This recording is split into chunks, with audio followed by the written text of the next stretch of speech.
Mr. Adebayo Jones, you have been described by so many journalists as the fashion maestro, the king of couture. How did you build a brand out of Adebayo Jones? Wow, that's an amazing question. I think it's something that was a process that was built over the years. In the industry for about 30 years.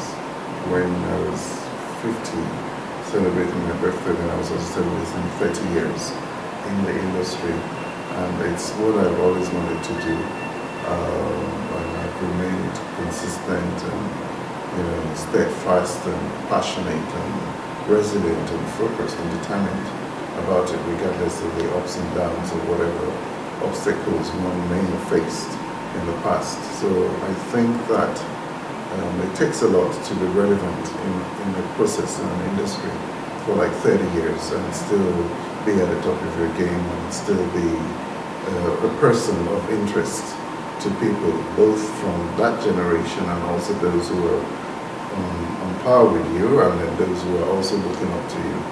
So I think it was something that was developed along the line through years of strength, of passion, of determination, of focus, and resilience. At what point did you discover this, and what were the steps you took? Yes, from even when I was a young boy, I remember. As young as 12, I always loved everything to do with fashion. It was also our mother's profession then, and they would have all these magazines from England, and I remember looking at them and thinking, okay, well, this is great. And then I would cut up like little newspapers my dad brought back from work and try and create outfits from them. So experimenting in my own little ways and little knowledge. It was the passion, was what I've always loved. I remember when I was going to uni, I wanted to go to prayer. I told my dad I wanted to be a fashion designer. To make a living in fashion design. So I ended up studying history and sociology for the first degree, but after that, then I went to study fashion. But while I was on campus in uni, I was designing. Anyway, I held my first fashion show with Scala Club then. The president then, Robert Omole, gave me the first shot. I think maybe 82 to 83 kind of thing. And that just fueled the passion. I was like, wow, so I can really do this. All the sketches can come alive and I can create all the skills. So from then, I think it was set. And then after that, I went to the fashion college in England, and I was going to be there for 6 months to a year. And I ended up staying almost 30 years. 30 years in the United Kingdom. Fantastic. And you've been in the United Kingdom. Something actually beat me as I was reading some articles about you. You're not only making waves here in Nigeria. Yes. You are making maybe greater waves in the United Kingdom. How did you break the terrain? I still had to have a full-time job then for the earlier part, and then we're doing my fashion on the side, but I was also working in the industry and using that as a learning curve, honing my skills, developing and looking at the creative talents and the skill sets that were available from the industry there. So over time, I think it's basically God's grace, really. That's how I could time it, because I remember as far back as in 1999, there was a feature in Pride magazine, and it was like 4 pages, which was just fantastic and really wonderful. And I did a lot of work with Afro Beauty and hair, and it was just marvelous. Back in the magazines, and then every bridal issue they would feature me, and that was just wonderful. Fantastic story. Yes. Seems to me like you had all the backups. All the backings, all the support. I don't know. You probably sound like somebody from somebody born with a silver spoon. I'm saying this because from what you have said, it seemed like you had it all easy. I wanted this. I went straight, to school in England. There were lots of people there with the same. Yes. Well, I had always wanted to be a fashion designer, but something always cut them short. Yes. really, how did you manage through? And maybe I should ask, did you have it all easy? No, I didn't. I mean, your father just like, really, is this what you want to do? And then after that, everything went cool, everything went fine. And then your mother, you said you would run back to her and she would help. So for me, it was like there were no oppositions. Do you know the amazing thing? I wish it was easy. I wish it was a smooth journey, but it wasn't. When I finished UCOR, and my dad was saying, "Now you have to go and study law." And I said, "No, I want to do this fashion." I was like, "I don't understand." So I said, "Don't worry, I'll pay for myself." So from that age, really, I took care of myself in fashion school. I paid my own fees. I worked 2 jobs apart from being in fashion school. Then I'd go back home and create. And the amazing thing is, when I started doing shows, all my collections, I would make them myself.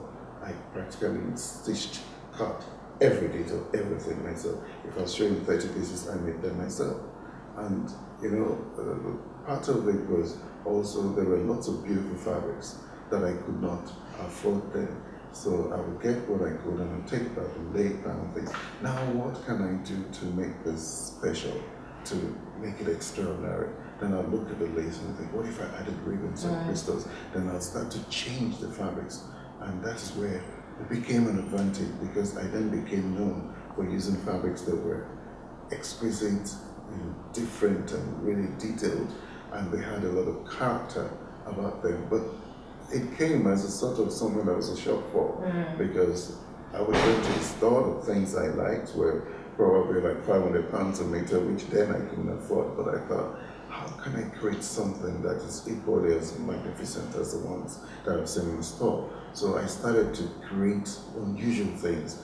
And then I would look at a plain tube and think, what can I create from this?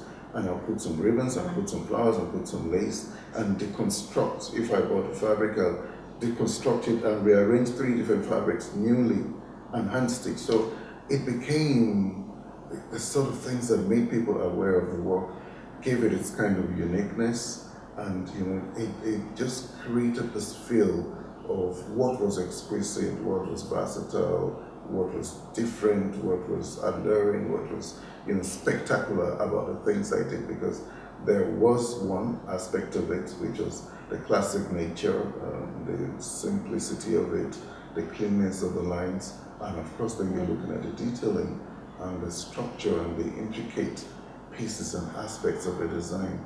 And so there were 2 things that were juxtaposed into it, and it was amazing, really. So it worked out, but it was a tough ride. There were many tears, there were many joys, there were highs, there were lows, and there were moments when you asked yourself, what on earth am I doing with my life? And then one day I sat down, and I think I have some of the pictures here, which I probably might show you later in an album. And I was flicking through pictures and pictures and pictures, and I thought, wow, yes, it's been worth it.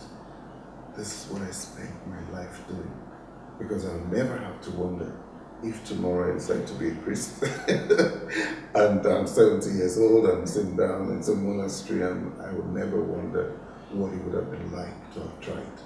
I tried, and I lived to dream, and that's the most rewarding. Yeah, absolutely. It's about living on purpose. Absolutely. You have been, a lot has been written about you. I mean, extensively. I can't come here and begin to ask you all of these questions. A lot about you is on Google. In fact, so much that it's an eyeful. So for me, I'm just going to ask one question like we were chatting off camera. Yes. Yes, you mentioned the grace of God. Yes. But the grace of God is, yes, would act on something. Yes. Right. For some of us, or for those out there, trying to become yet another Adebayo Jones, what do they do, especially in the face of oppositions? I can't begin to count. You know all of them. I do. What would you advise?